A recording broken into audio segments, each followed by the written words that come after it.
আর যদি বিয়ে করি তুই কি ভালো থাকবি?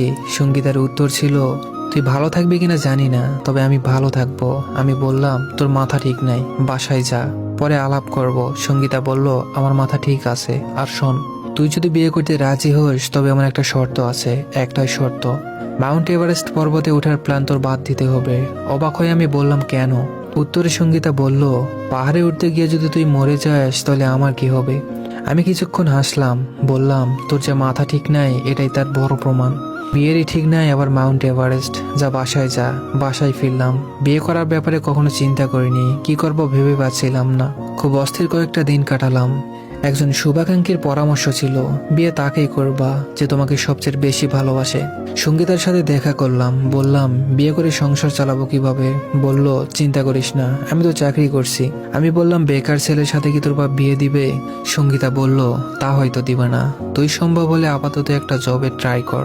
যদি জব হয় তাহলে তো খুব ভালো, বিয়ের পর তুই জব ছেড়ে দিস। আর যদি জব না হয়, আমাদের ফ্যামিলি মেনে না নেয়, তাহলে আমরা বাসা থেকে ভেগে যাব।